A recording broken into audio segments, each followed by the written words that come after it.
Hey everybody, this is going to serve as a very short video that goes over the final paper instructions for History of Philosophy 2, Philosophy 251 at Greenville University. So if you are somehow watching this and you are not in that class, I apologize because this is going to be rather boring. In Not that it's going to be super boring. I'm just saying it's going to be very nuts and bolts explaining a particular assignment for a particular class. And if you are watching this and maybe you're watching some of my other philosophy videos or some of the live streams that I've done for other courses, my apologies that you're on this. So if you're on that, if you're not in this class, please, there are better things to watch. I assure you. There's this really great video of like magnetic putty absorbing a block of iron or something like that. That is far more interesting to watch than talking to people about Chicago style, the Chicago Manual of Style. And yet here we are. So without further ado, let's jump into it. All right, this paper, all of the instructions are available on D2L on our website on the class page. So if you go to content under course materials, all right, so I'll highlight it. If you're here, let me see if I can move it fast enough. There you go. If you're here, that shakes the mic. Course materials, and you click on course materials, go to content, and that will take you to here where we have this table of contents, and then down at the very bottom, final paper instructions. This is your ticket. So final paper instructions talk to you about, first of all, the four parts that go into this particular assignment. And the four parts in this assignment are the annotated bibliography, the outline and the thesis statement, the completed paper, and then a tutorial about the paper. Because our semester is a little bit wonky, so too will be some of the parts of this paper, so I apologize for that. I am, in the interest of brevity, going to try to limit what I say about a number of the parts and focus on what I think is the most important and what you need the most to focus on at this point. And that is, I'm going to focus almost exclusively on the outline, abstract, thesis statement section, and the other parts I'm going to mention, but by and large, I'm going to move through them very briefly, okay? Before we jump into the parts, though, I want to talk to you a little bit about the pertinent details, explain a little bit about that. So, this is 10 pages double-spaced, okay? 10 pages double-spaced, but here's the kicker. I want it in Chicago style. I want it formatted in Chicago style. Why? Because the overwhelming majority of philosophy articles and book chapters and books, things of this nature that you read that are done by people who do philosophy as their career are written in the Chicago style. You are probably at this point so familiar with it that you would just think, oh, that's just like the philosophy style. But it is the style of the discipline, and so we are going to use that style. Even if you are more familiar with another style sheet, for example, APA, I want you to really try and use Chicago style for this, okay? I'm not going to ding you a lot for not adhering to it, to the letter of the law, but I really want you to try and use it. And the reason is that these style sheets are designed so that you are able to communicate the nuts and bolts of what you're doing to your reader with clarity and with ease of access. So if I'm reading a paper, and this gets to the line right below it, footnotes rather than endnotes. If I'm reading a paper and somebody quotes a particular philosopher, and I'm going, that's an interesting way of phrasing that. I don't think I've read it that way before. What translation are they using? using the proper citation method, using the proper formatting is going to help me do that really easily, because what I'm going to do is I'm going to just look down to the bottom of the paper, and right at the bottom of the paper is going to be a footnote that tells me, oh, this was translated by Collingsworth or somebody. Collingsworth is a pretty famous translator of certain philosophers. I think it's Collins. It might be Collins one. I don't remember.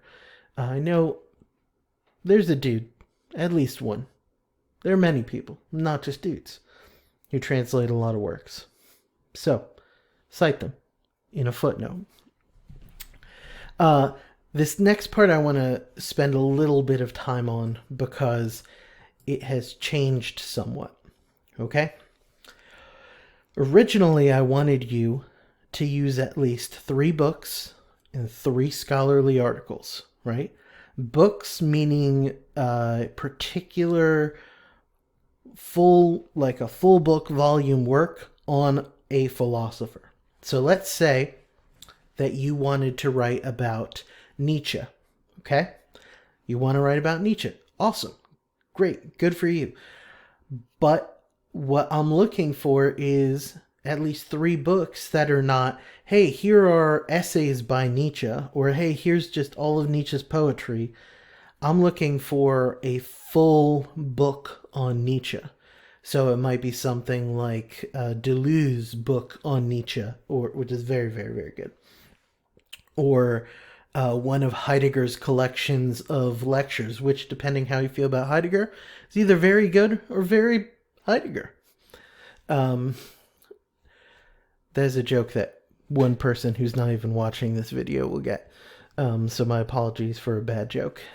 Anyway, because the world is in a weird place right now, and things like interlibrary loan are hit or miss, I want you to shift from focusing on trying to get 3 books to trying to get 6 scholarly articles. Okay? 6 scholarly articles. 3 and 3. Okay? 3 and 3. There are really excellent resources that you can access through the Greenville University Library. Chief among them is a database called JSTOR, JSTOR.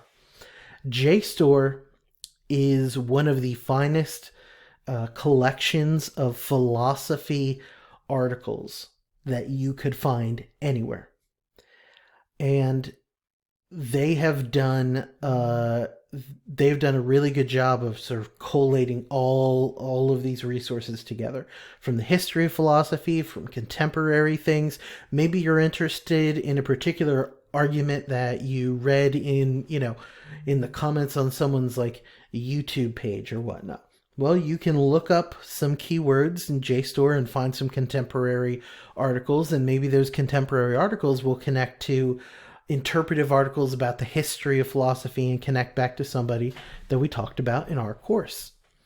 That's what I'm looking for, okay? Those types of sources. Good academic sources. They've been vetted. They've gone through peer review, and these are just review steps to make sure that what is being put forward as research, what's being put forward as sound, quality, scholarly work, is in fact sound, quality, scholarly work. Okay, so no like HTML websites with flashing flamey letters or something like that. Okay, you can do better, and there are plenty of scholars who have been doing this work for a long time. Okay, jumping ahead, the 4 sections. Briefly, I want to talk about annotated bibliography. Here's what I want you to do with this. I'm looking for 2 or 3 sentences total that, number 1, summarize, and number 2, explain why the articles that you're choosing are helpful for your paper. Okay? So you take a particular article. We'll stick with this Nietzsche example. You take a particular article on Nietzsche, And what I want you to do is I want you to summarize it as much as you can. You could say, we'll pick a really good Nietzsche scholar, Kelly Oliver, right? Say, Kelly Oliver writes this really great article about Nietzsche and the way that women figure in his work. And she does this by examining how across all these different books that he wrote, Nietzsche constantly references three models of, or three sort of archetypes of femininity. This is helpful for me because I'm talking about gender in Nietzsche's philosophy. There you go. Solved. Full disclosure, there is a very, very good, at least one, if not many, articles by Kelly Oliver on Nietzsche and women. Highly, highly suggest it if that's the topic that you're going for. If not, totally cool. But seriously, check out Kelly Oliver's work on Nietzsche and women. Well worth your time, if that's your topic. So that's really all I'm looking for. And then rather than turn that in ahead of time, what I want you to do is just put that at the end of your paper. It doesn't count as part of the 10 pages, but put it at the end of your paper, okay? Part number 2. This is the thing I want to focus on a lot more. The outline and thesis statement. A thesis statement is a claim. In philosophy, specifically in philosophical argumentation, we have another name for a claim, and that name is a conclusion. A conclusion that is supported by premises. Now we're talking about a syllogistic argument, okay? Your thesis statement is a claim about a particular figure from the history of philosophy, and more specifically, a particular aspect of their thought that you want to focus on. I want you to take that particular area of focus, and I want you to really try and make a claim that requires you to back it up. Now, this means a couple of things. One, you can't say something like, Nietzsche, my claim is that Nietzsche was sad. So what? There might be better ways of talking about that. There might be a claim about Nietzsche's personal melancholy shapes his thought in such a way that he can't think about compassion as something different than pity. Now that is a very, very interesting line of argumentation that you can make about Nietzsche. Specifically, you'd be looking at like genealogy of morals. And I'm using a very, very ethics-oriented example because it's not the sort of thing that we talk about in our course. So it's not really going to be helpful for you in terms of like, hey, just take this project and run with it. You're sorry, I'm not sorry. But the point being that I want you to come up with a really solid claim. Don't just write the first thesis that comes to mind. I want you to think about it. You've read these works, right? And then you've thought about what about this person or this writing or this particular philosophical argument really sticks out to you. What about it is something that you want to examine more? That's what I want you to focus on there, okay? The actual paper, let's look real quick right here. Write the paper, make it good, not boring.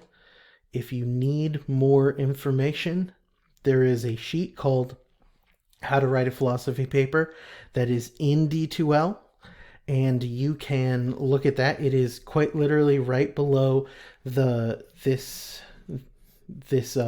instruction sheet, okay? As far as the tutorial, I'll be getting back to you later, but really what I want you to do is right now really think about which philosophers resonated with you and which philosophers do you think you have something to say about? and then dig into that. And if you have more questions, I'm always available by email. All right. Hopefully this was helpful. I know it went a little bit long, but thanks.